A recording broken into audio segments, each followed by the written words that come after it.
MD music का शानदार प्रस्तुति। हम ना भूलेंगे रे पगली, रे पगली, रे पगली।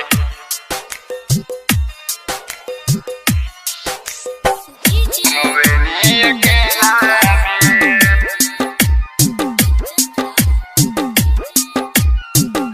हम ना भूलेंगे रे पगली, रे पगली। रोशन रिकॉर्डिंग स्टूडियो धनहा।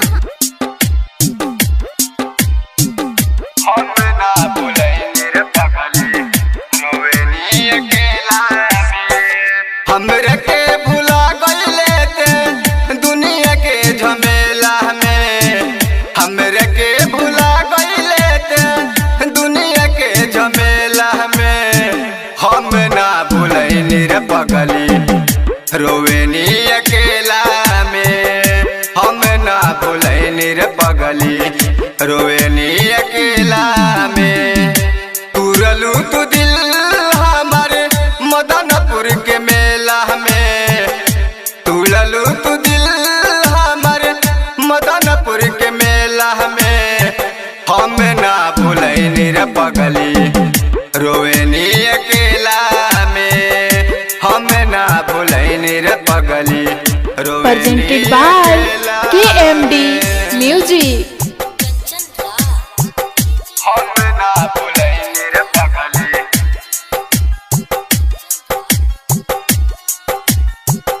रोवेनी अकेला में।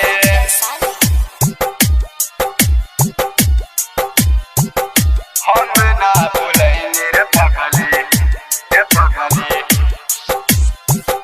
हम ना भूलेंगे रे पगली, रोवेनी अकेला में। कोई नीच प्यार तोहसे कोई नी स्कूल में।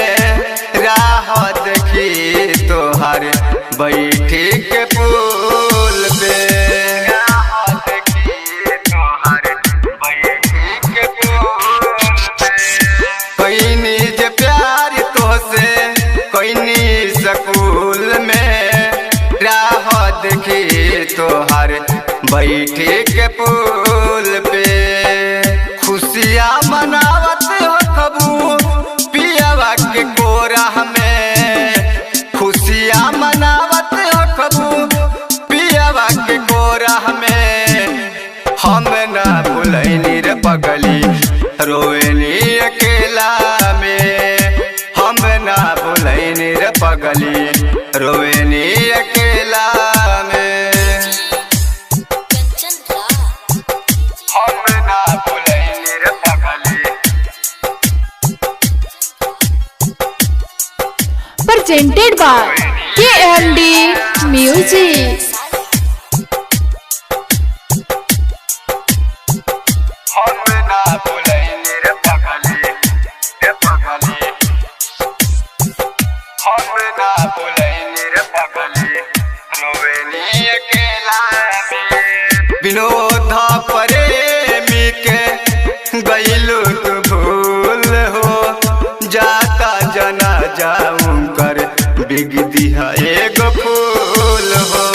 जाता जना जाऊं कर बिग दिहा एगो फूल हो। विनोद प्रेमी के गइलू तू भूल हो। जाता जना जाऊं कर बिग दिहा एगो फूल हो। दशरथ उपेंद्र देखो सजावट सोलोना में। दशरथ उपेंद्र देखो सजावट सोलोना में। हम ना भूलेंगे रे पगली, रोवेनी अकेला में। हम ना भूलेंगे रे पगली, रोवेनी अकेला।